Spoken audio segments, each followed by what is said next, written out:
¿Aló? ¿Me escuchan? ¿Aló? Bueno, sí se la puede escuchar. Ya, gracias. ¿Están viendo ahí el PPT también?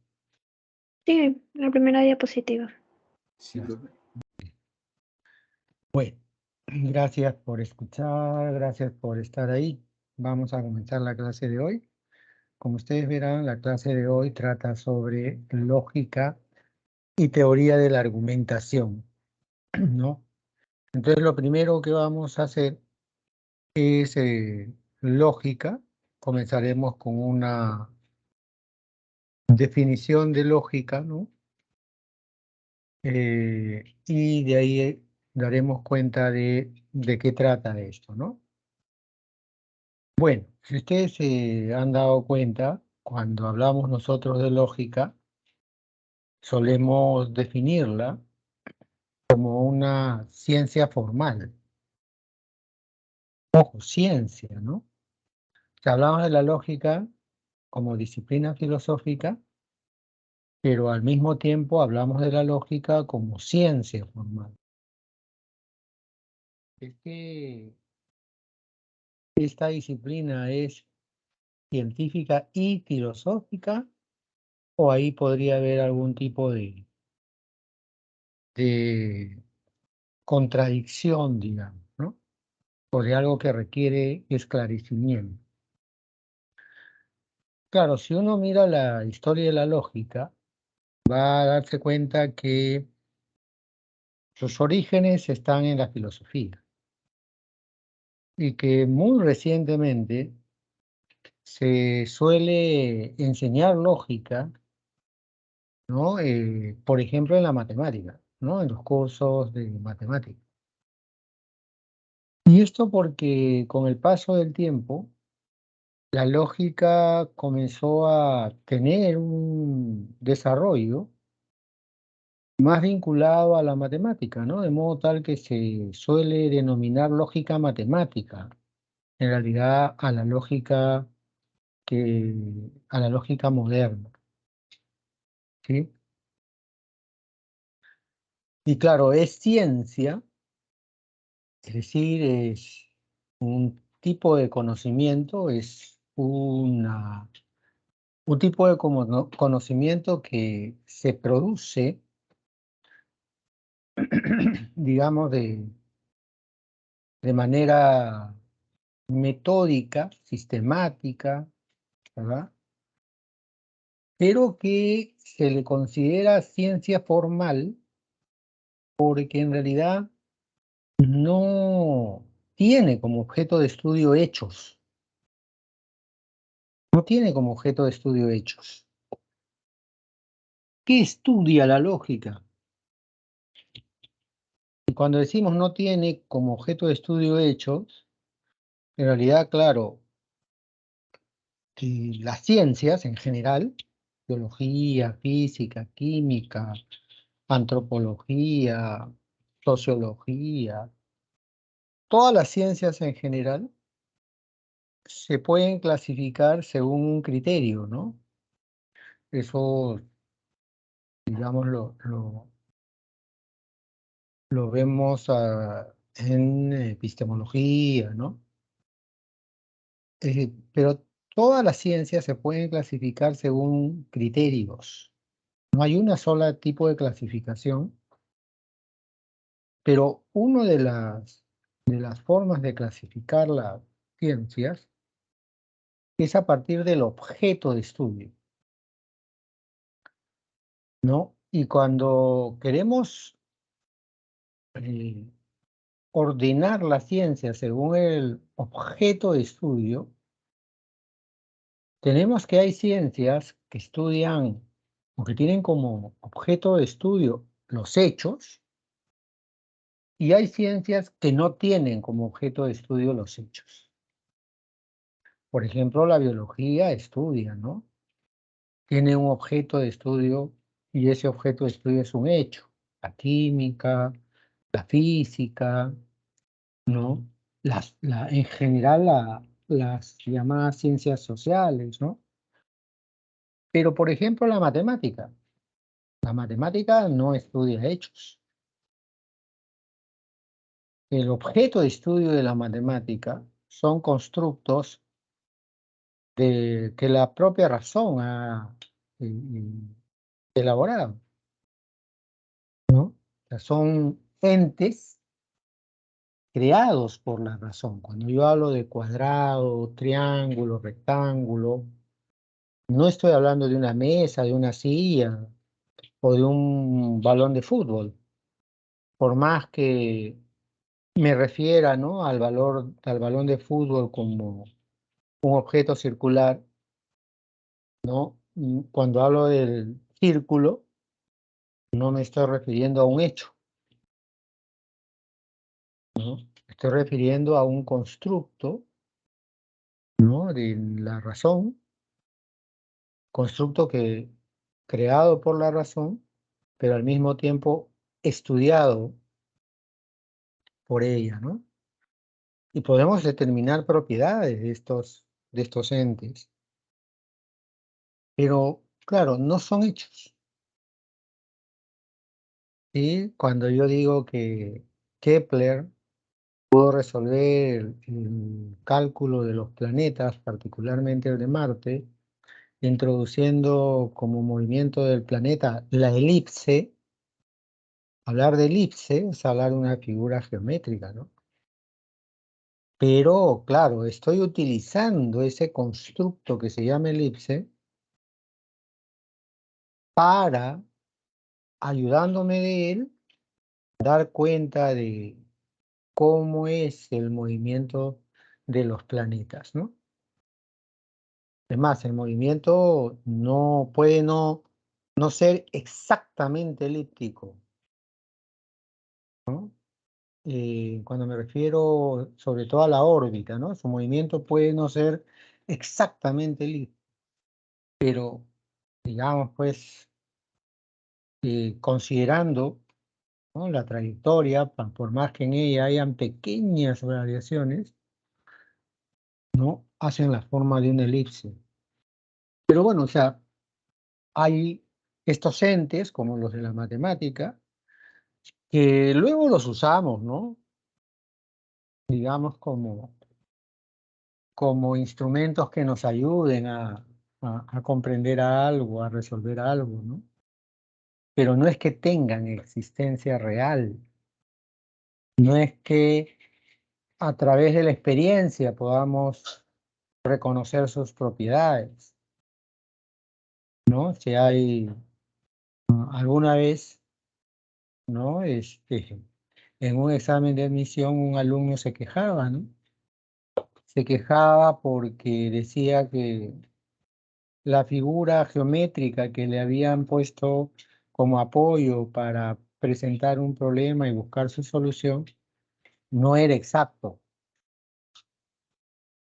Claro, ahí había un gráfico que trata de representar una figura geométrica, pero ese es un gráfico,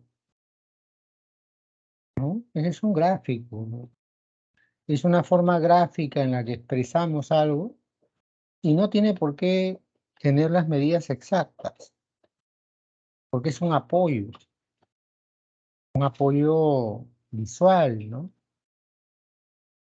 Claro, si nos dieran las figuras geométricas con exactitud, pues llevo mi escuadra para medir los ángulos y ya está, ¿no?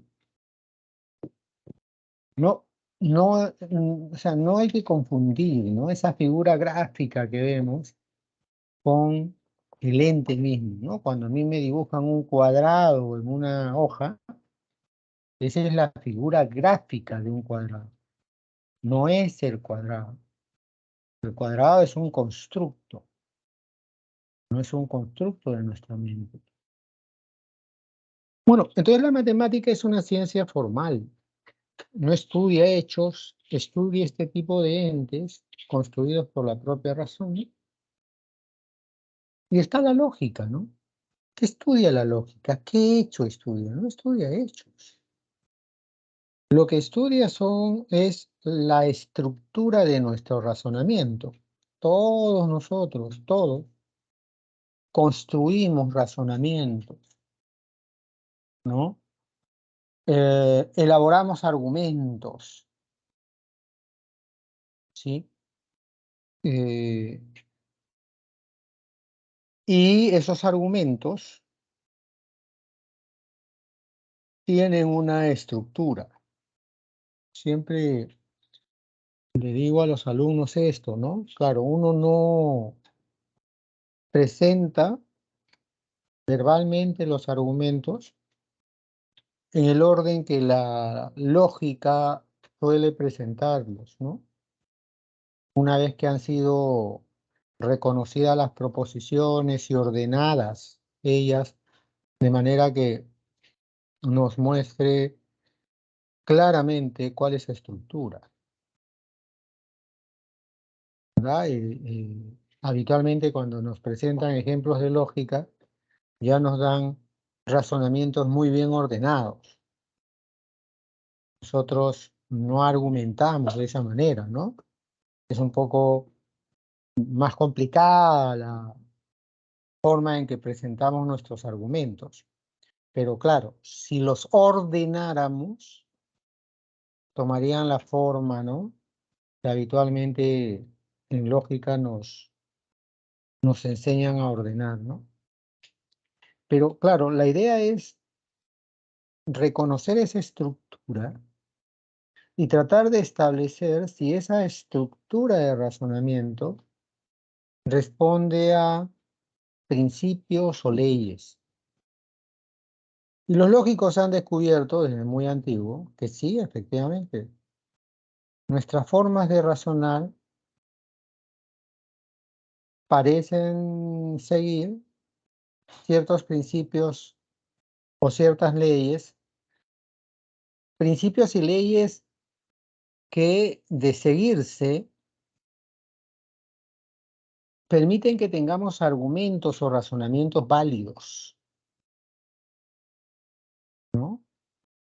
Es decir, si nosotros, y es una pretensión que hay en la educación, por ejemplo, ¿no? Si nosotros aprendiéramos a organizar nuestro razonamiento, manteniendo siempre una estructura que responda a los principios y a las leyes lógicas, nuestras posibilidades de argumentar e intercambiar argumentos válidos serían mayores.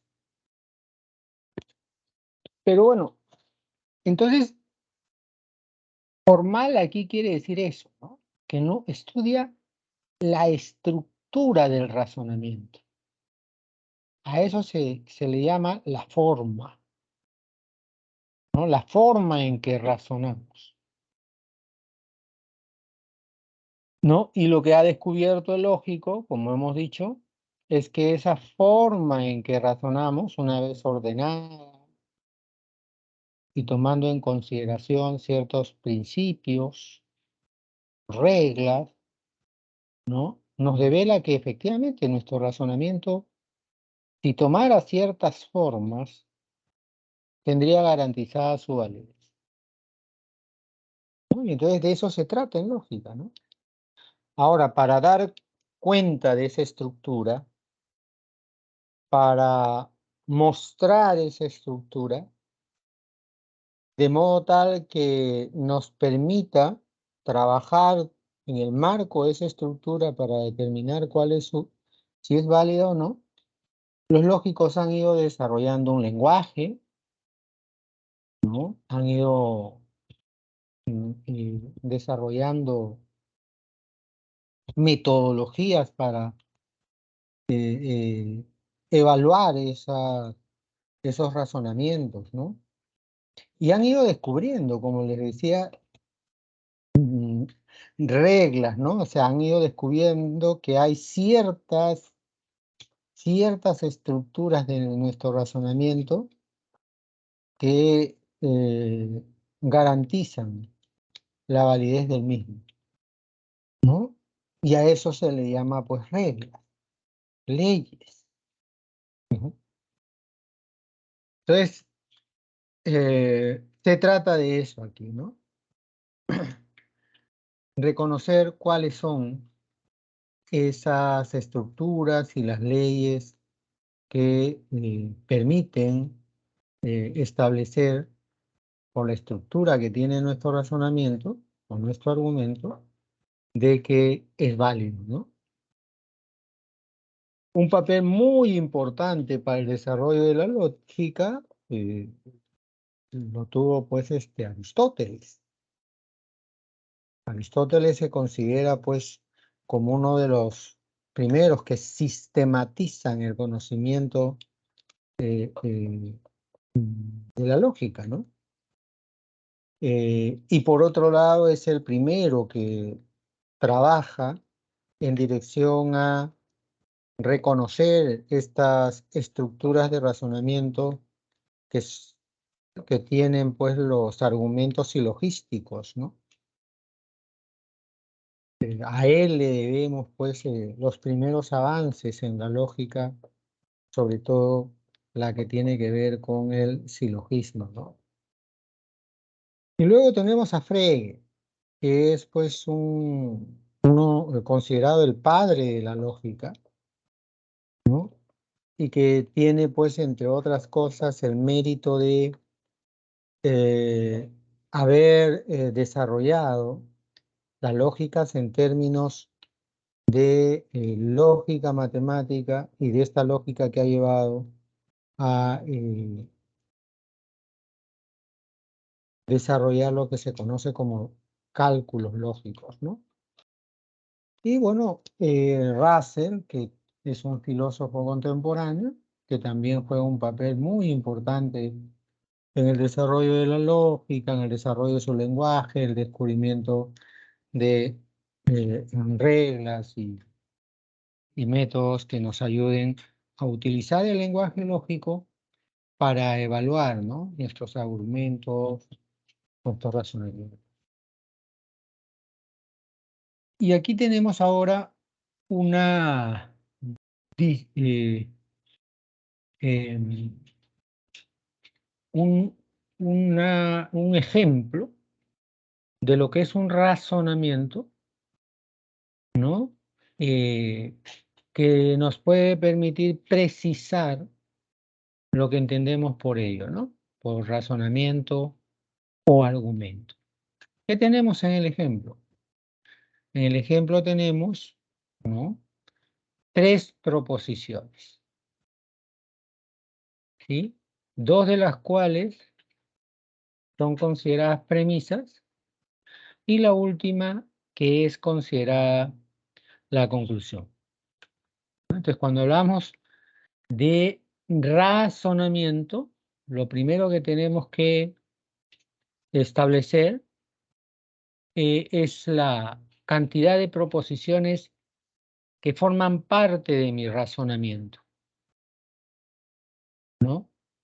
O sea, un razonamiento tiene de dos o más proposiciones que forman parte del mismo, ¿no?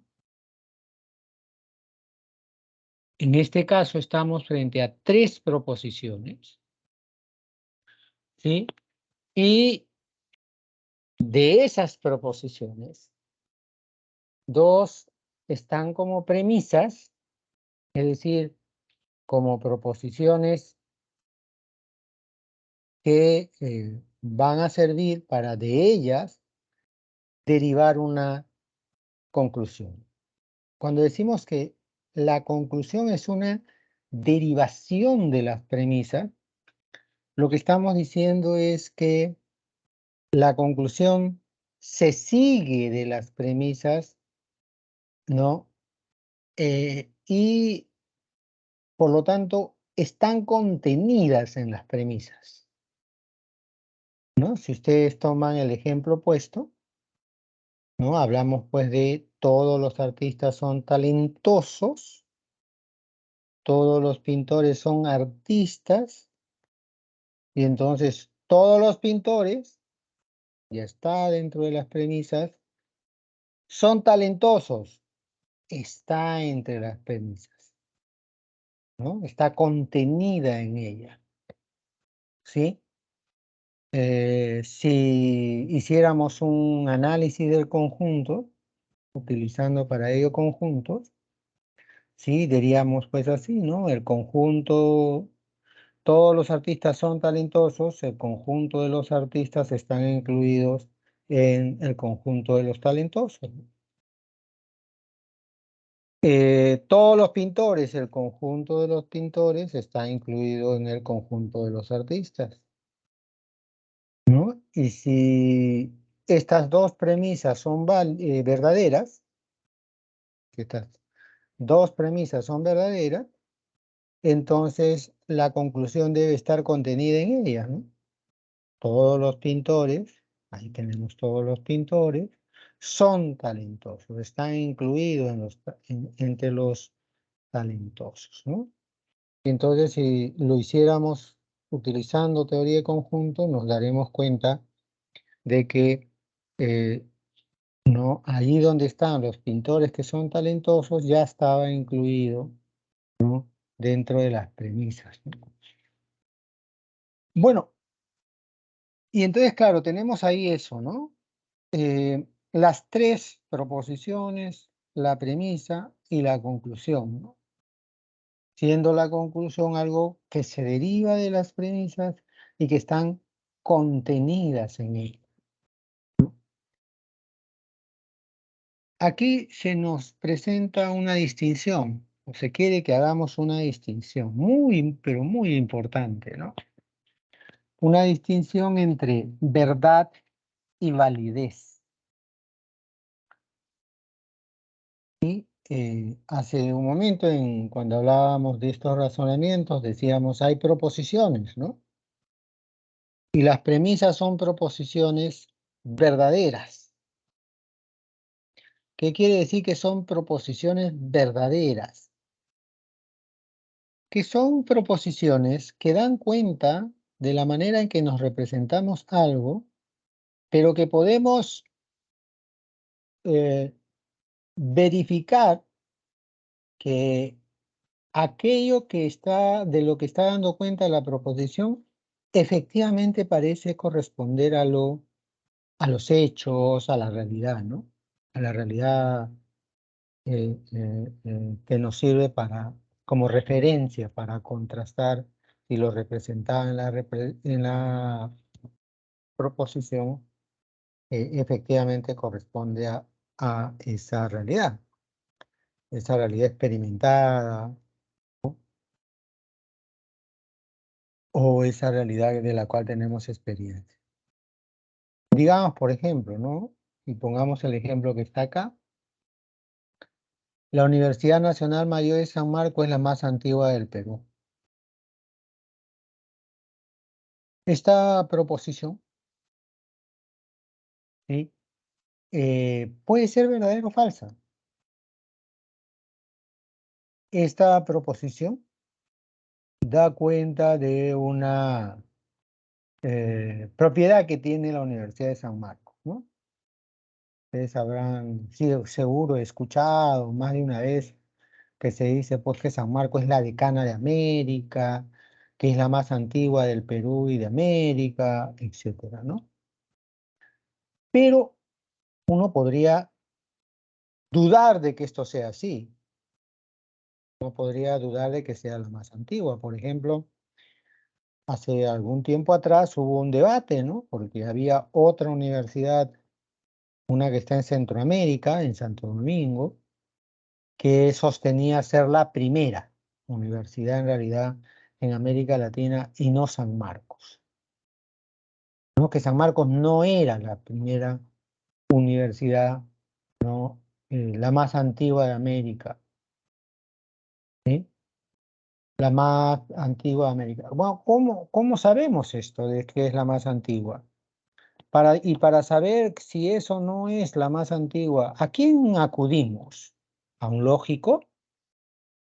¿A quién acudirían ustedes si alguien les dijera, ¿y cómo saben ustedes que San Marcos es la más antigua? ¿A quién acudirían ustedes? ¿O cómo resolverían estas preguntas? ¿Cómo le darían solución a esta pregunta, no? si verdaderamente San Marcos es la más antigua del Perú. ¿Cómo? ¿Mm? No es muy difícil, ¿no? Investigando. ¿Y qué querría decir ahí investigar? ¿Mm? ¿Qué querría decir ahí investigar? ¿Ah? Buscar desde qué año tienen documentos, ¿no? Puede ser Así prueba. es. Solo buscar Ah, pruebas factibles. así es. ¿Y eso hace un lógico? No, ¿verdad?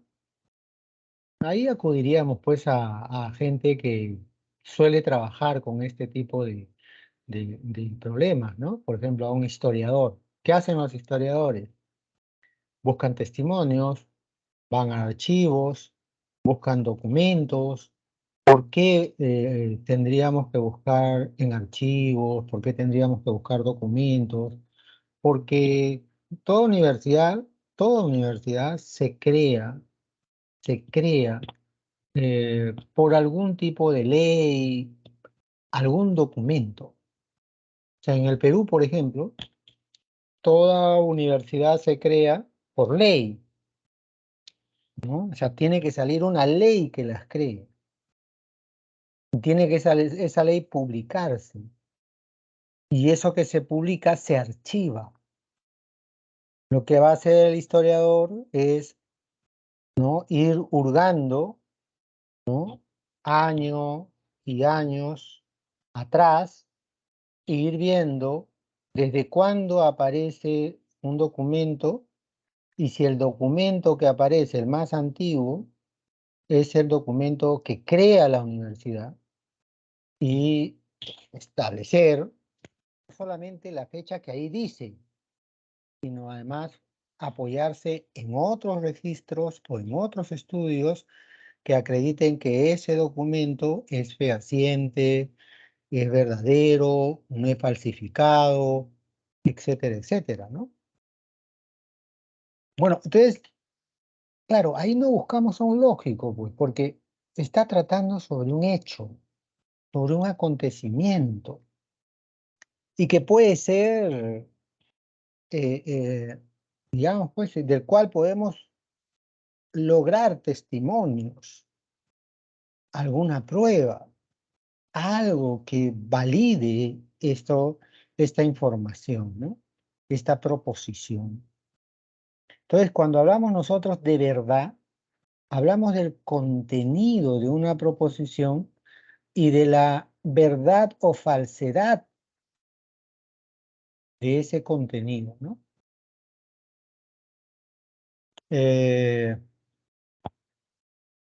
Wittgenstein, ¿no?, es un filósofo contemporáneo, decía pues que las proposiciones pueden ser verdaderas o falsas, ¿no? Y cuando decimos verdaderas o falsas, no estamos diciendo con sentido o sin sentido. Hay afirmaciones que carecen de sentido, pero una proposición, en sentido estricto, una proposición, ¿no?, es pues una aseveración que da cuenta de un hecho posible o de un hecho efectivo, ¿no? Y que en tanto que da cuenta de un hecho posible, puede ser falsa, ¿no? Puede ser falsa, pero no sin sentido, ¿no? No sin sentido. Por ejemplo, yo puedo decir que la Universidad de San Marcos es la más antigua de Chile. Ustedes me dirán, no, profesor, San Marcos no es una universidad que se encuentre ubicada en Chile. San Marcos se encuentra ubicada en el Perú y es en el Perú que se le reconoce como universidad. Y sí, efectivamente, así es. Pero cabe como posibilidad que haya una Universidad Nacional Mayor de San Marcos en Chile. Sí, cabe la posibilidad. Cabe esa posibilidad. Porque esta es una institución, ¿no? Y este es el nombre de una institución. Y es un nombre que podría ponérsele y que le han puesto acá en el Perú, pero podría ponérsele en cualquier otra parte, ¿no? ¿No? Hay universidades con nombres de algunos personajes que se repiten en otros lugares, ¿no? Entonces, e- es posible, aun cuando no sea efectivo. Pero bueno, entonces cuando hablamos de verdad estamos hablando de eso, ¿no? Esta es una noción semántica, es decir, tiene que ver con el contenido de la proposición y lo que contiene la proposición es, digamos, alguna propiedad, ¿no? O da cuenta de alguna propiedad que hace posible, ¿no? Establecer la verdad o validez de ella, ¿no? O que tiene en todo caso esta propiedad de ser verdadera o falsa. Y luego tenemos la validez. Ahí sí la cosa cambia. Cuando hablamos de validez, no estamos hablando de si es un hecho efectivo o si es un hecho posible, porque no estamos hablando de, digamos, del contenido de las proposiciones. Ya hemos dicho, ¿no? Nuestros razonamientos están compuestos de proposiciones, pero tienen una estructura. Y la lógica lo que hace es estudiar esa estructura que hace válido un argumento, o que la hacen válida. De eso se trata, ¿no? Entonces, y se nos pone un ejemplo acá, ¿no? Si ustedes se dan cuenta, por ejemplo, ¿no? P, Q, negación de Q, negación de P, ¿no? Digamos, ese simbolito que es como lo que tiene la ñ arribita, ¿no? Ese simbolito así, eso se lee como no Q, ¿no? O no P, es negación. Bueno, como ustedes seguro ya saben, P, Q, se refiere a proposiciones. No sabemos cuál es el contenido. Por ejemplo, la P podría ser la Universidad de San Marcos, es la más antigua del Perú, ¿no? La Q podría ser, ¿no? La Universidad de Santo Domingo es la segunda universidad más antigua de América Latina. Es decir, pero acá no interesa el contenido, porque no vamos a analizar la verdad, vamos a analizar la validez. Es decir, si el razonamiento, por su forma, por su estructura, puede ser válido. Es decir, podemos tener una cierta seguridad. De eso se trata, ¿no? Y decimos que es válido porque, digamos, por su estructura, tenemos la garantía de que la conclusión se ha deducido correctamente de las premisas, ¿no? Según este ejemplo, yo tengo P, entonces Q. Esa es la primera proposición. La segunda proposición es niego Q, o sea, niego el consecuente. Si niego el consecuente, ¿qué puedo concluir? Puedo concluir la negación del antecedente. Si ustedes reemplazaran P, Q por cualquier proposición, ya me refiero ya al contenido de ella, ¿no? Contenido, claro, está pertinente. Van a ver que el razonamiento está garantizado que es válido. Porque esta estructura que tiene el razonamiento en este ejemplo, ¿no? Se considera válida. Se considera como una regla, como una ley. Todo razonamiento que tenga esta estructura será considerado como válido. Pero así como hay, como en este caso, ¿no? En este esquema,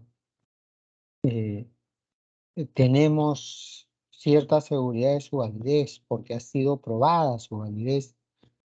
Por ejemplo, las tablas de verdad es una herramienta para determinar la validez de una proposición o de un razonamiento, ¿no? Y ella nos puede ayudar a determinar si el razonamiento es válido, es tautológico, si está garantizada su validez, si es contradictorio, o sea, es falso o inválido, más que falso, inválido, o sea, no está garantizada su validez, sino más bien lo que tenemos seguridad es que es falso, o contingente, ¿no? Donde podría ser en algunos casos verdadero y en otros no. Eso lo podemos determinar sin necesidad de revisar el contenido, porque solo estamos analizando la forma. Cuando ustedes presenten sus tesis, una de las primeras cosas que debería hacer quien evalúe su tesis es ver si por la forma es válido. Y recién después de que ha evaluado si por la forma es válido, puede comenzar a evaluar, ¿no? Ya, digamos, otros detalles de la tesis que usted tiene, ¿no? Podrían haber, por si acaso, razonamientos o argumentos que por su forma sean válidos, pero que atendiendo al contenido, es decir, evaluando cada una de las proposiciones que están en este razonamiento, podrían algunas de ellas ser falsas, ¿no?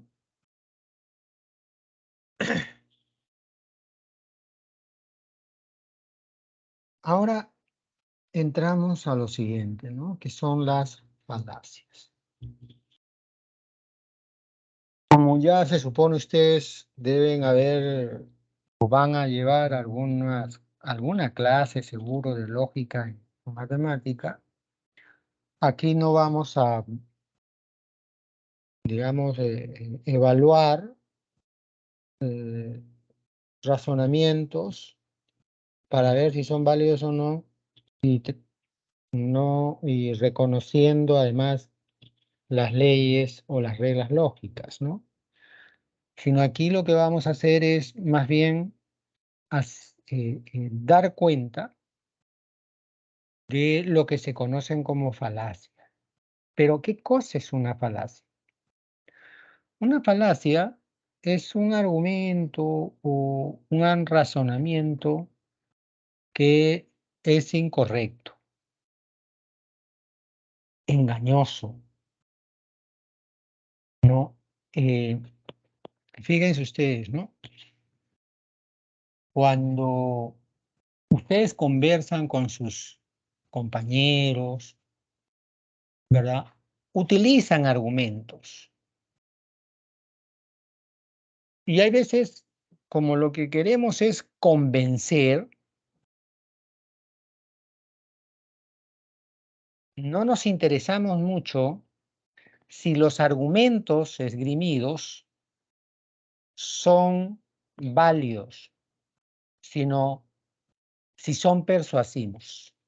Porque no es lo mismo persuadir y persuadir de manera deliberada o construyendo argumentos con el único propósito de persuadir, que presentar un argumento válido, ¿no? Y que a través de la validez del argumento apelemos a que el otro lo pueda aceptar, ¿no? No siempre es así. A veces nuestros padres, para conseguir que nosotros aceptemos algo que nos están diciendo, también cometen falacias, ¿no? O los abogados tratando de que su defendido,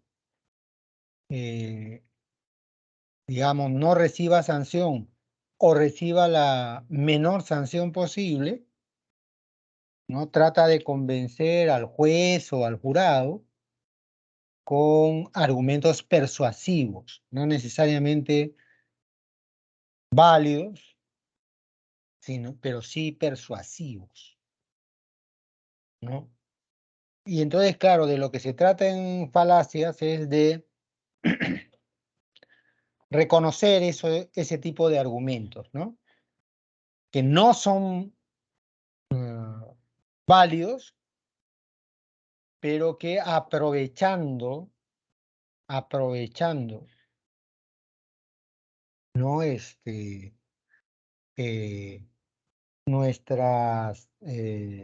nuestros hábitos, eh, nuestras creencias, ¿no? Pues bien, quieren aprovechar eso para conseguir persuadirnos, sugerirnos cosas que si no fueran presentadas así, ¿no? Probablemente las rechazaríamos. Bueno, dentro de estos razonamientos incorrectos, engañosos, se hace una distinción entre falacias formales y falacias no formales. Se le llama falacias formales porque aquellos razonamientos falaces que identificamos como falacias formales, lo hacemos porque ese razonamiento pareciera seguir las reglas lógicas. Y decimos pareciera, porque por su estructura, ¿no? Dan cuenta de un error cometido en la aplicación de la regla, ¿no? O que puede resultar de de un equívoco en la aplicación de la regla, ¿no? De las reglas lógicas. Y hay lo que se llaman falacias no formales. Es decir, acá el carácter engañoso del razonamiento no se debe a una mala aplicación de las reglas lógicas o de los principios lógicos, sino a el uso deliberado de nuestro hábito de establecer vínculos lógicos o vínculos psicológicos en lugar de lógicos. Es decir, donde hay una manipulación deliberada de las personas, aprovechando pues sus creencias o aprovechando su poca capacidad para discernir, ¿no? Lo que el uso que estamos haciendo del lenguaje, ¿no? Y que nos puede llevar al error. Entonces, y dentro de las falacias no formales están las llamadas falacias de atingencia, que son los razonamientos incorrectos que resultan de establecer una conclusión que no proviene de las premisas señaladas y donde los vínculos lógicos que deberían estar presentes en el razonamiento han sido sustituidos por vínculos psicológicos. Por si acaso hay una cantidad enorme de falacias de atingencia, ¿no? Si uno se pone a revisar los libros de lógica, va a ver que hay una buena cantidad de falacias. Pero nosotros aquí solamente vamos a dar cuenta de 4 de ellas. Y vamos a dar cuenta de 4 de ellas que son las más habituales, las más recurrentes. La primera es, pues, la falacia de argumento ad vacuum. Se comete cuando se persuade no por la razón, sino por la fuerza o la coacción, ¿no? Si no pagas tus impuestos, entonces te embargarán el sueldo y las propiedades. Claro, ustedes pueden ver esto en las propagandas, por ejemplo, que hace la SUNAT, ¿no? O sea, si no pagas tus impuestos, te vamos a embargar el sueldo o las propiedades, ¿no? Prácticamente nos conminan a pagar impuestos, es decir, a aceptar esta conclusión, digamos así, y a actuar según lo que ella dictamina, pero no apelando, ¿no?, a nuestra a nuestro compromiso, ¿no?, sino apelando a la fuerza, ¿no? Ah, claro, uno debería pagar impuestos porque simplemente tiene que pagarlos, ¿no? Más allá de cualquier otra consideración, ¿no? O sea, uno se dice que en el Perú ese es un problema, por ejemplo, ¿no? Que acá si no te amenazan, no pagas. No debería hacerlo sin necesidad de que a uno lo amenacen, ¿no? Pero la gente no quiere pagar impuestos, ¿no? Y entonces una de las maneras muy frecuentes de querer que las personas cumplan con esta obligación es, pues, apelando a la fuerza, ¿no? O presentando un argumento en el que en realidad lo que se hace es eso, ¿no? Apelar a la fuerza. Luego viene el llamado argumentum ad hominem. Aquí, ¿cuál es la idea, no? La idea es que, claro, alguien ha presentado un argumento y en vez de nosotros evaluar el argumento para determinar si es verdadero o falso, lo que hacemos es, digamos, descalificar al que presentó el argumento, ¿no? O sea, no evaluamos el argumento para determinar si es válido o inválido, sino lo que hacemos es invalidar al que presenta el argumento, ¿no? Invalidarlo a él como persona. A ver, veamos el ejemplo que se nos pone, ¿no? Se refuta la opinión de un tercero, bueno, se refuta la opinión de un tercero no mostrando la incorrección de sus argumentos, sino mediante la descalificación de la persona que lo defiende. Ejemplo, ¿no? Dice que yo no debería beber, pero tú has estado sobrio, pero tú no has estado sobrio ni un solo día. Dices que yo no debería beber. O sea, ¿qué me vas a decir tú si tú haces lo mismo? No, un momentito. Evaluemos el argumento, evaluemos la idea. Si a mí me dice alguien que no debería beber, debería pedir que me diga por qué. No invalidar lo que me está diciendo, simplemente señalando que es un bebedor él. Hay personas que pueden no ser coherente con lo que está diciendo, o sea, me refiero a que su acción no guarda coherencia con lo que suele decir, pero no quiere decir que lo que dice no sea válido,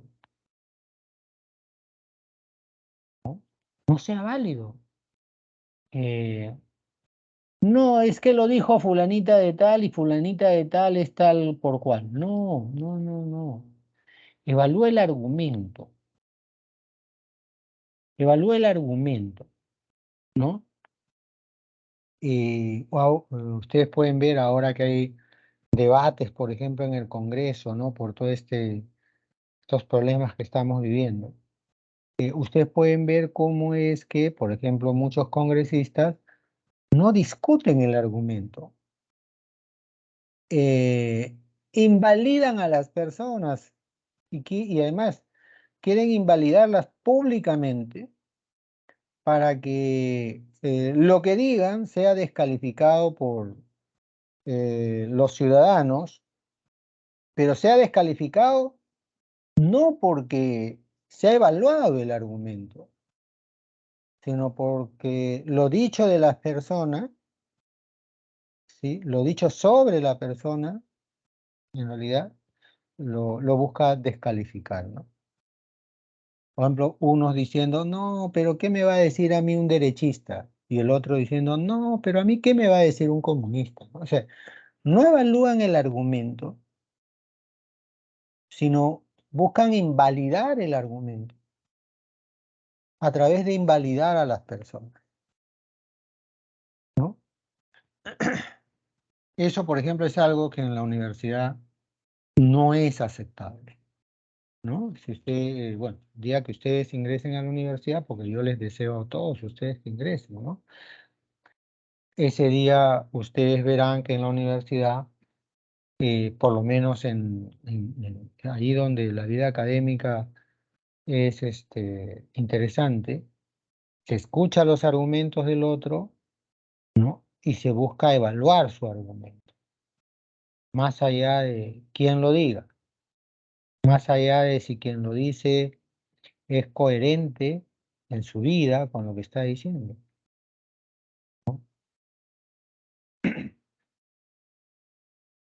Eh, y luego tenemos el argumentum ad populum. Este es un argumento, una falacia, un argumento falaz, que consiste en pretender validar lo que uno está presentando como argumento a partir de apoyarse en la opinión de las personas, ¿no? Digamos, por ejemplo, hace un rato estaba haciendo una clase y estaba recordando a unos alumnos un pasaje de la obra de Platón, ¿no? Que se llama Critón. Y dentro de este pasaje se dice lo siguiente, ¿no? Hay un amigo de Sócrates que ha ido, Sócrates está en la cárcel, ha ido un amigo de Sócrates a la cárcel muy tempranito, ¿no? Y en un momento determinado se pone a conversar con Sócrates, ¿no? Le dice, oye Sócrates, eh, fúgate, a ti te han condenado a morir, pero esa condena ha sido injusta, fúgate. Y entonces Sócrates le dice, a ver un momentito, le dice, un momentito. Siempre nosotros hemos hablado de que no se trata de decir algo, sino se trata de que eso que decimos esté apoyado en razones, en argumentos. ¿Tú quieres que me fugue? Entonces preséntame los argumentos que me muestren que de hacer eso, o sea, de fugarme, estaré actuando con justicia. Y el otro le dice, pues mira, Sócrates le dice, ¿qué va a decir la gente? ¿Qué va a decir la mayoría de las personas, de nosotros, tus amigos, que teniendo todo el dinero del mundo para poder liberarte de esto, no lo hemos hecho? ¿Qué dirá la gente? Y Sócrates le dice, no, un momentito, acá no se trata de lo que diga la gente, ¿no? Acá se trata de si lo que se dice está justificado, si lo que se dice es válido. Sí, pero la mayoría, ¿cómo no le vas a hacer caso a la mayoría si es la que te ha puesto acá? Ese es el problema. O sea, me ha puesto acá, ¿acaso porque tiene razón? No, qué bueno fuera que la mayoría, y lo que dice la mayoría, siempre fuera la verdad, ¿no? Porque quien reconoce la verdad podría reconocer lo falso, ¿no? Quien reconoce lo justo podría reconocer lo injusto, pero eso no es el caso. La mayoría suele equivocarse, ¿no? Con lo que le está diciendo un momentito, ¿no? Acá no interesa lo que diga la mayoría o el pueblo, porque lo dice el pueblo. Aquí lo que se trata es de si lo que se dice está justificado o no. Si lo que se dice está apoyado en razones que lo validen o no. De eso se trata. Acá no importa lo que diga la mayoría. Pero hay gente, como ustedes saben, que dice, no, pero la mayoría del pueblo dice esto, ¿no? Y por lo tanto es válido, ¿no? O lo que yo estoy diciendo es verdadero porque coincide con lo que dice la mayoría. ¿Qué pasa? Puede estar equivocado. Bueno, pero hay gente que busca la validar sus argumentos apelando a la mayoría, ¿no? A la opinión de la mayoría. ¿Sí? Cientos de millones de personas fuman. Si fuera cierto que es malo fumar, no lo harían tantas personas. Un momentito. O sea, porque fuma un montón de gente, ¿quiere decir que fumar no es malo?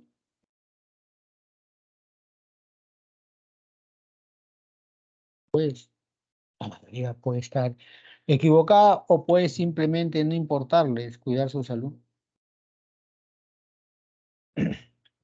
Luego tenemos el argumento ad verecundiam.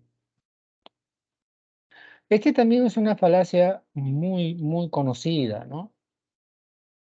Donde se defiende la verdad de una proposición basándose en la autoridad de quien la dice, ¿no? Igual acá podríamos recordar un evento histórico, ¿no?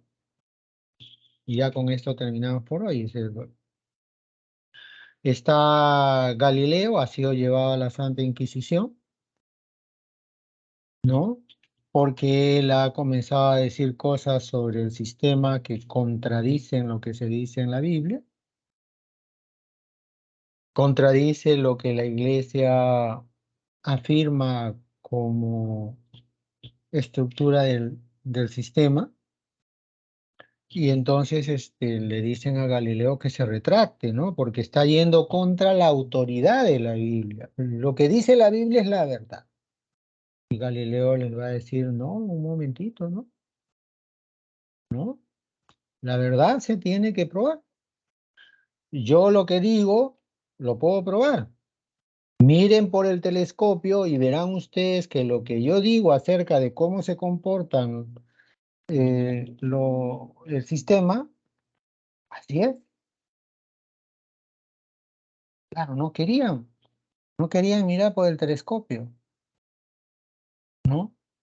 Y claro, pues digamos, llegando al extremo, declaran pues al telescopio un instrumento diabólico, ¿no?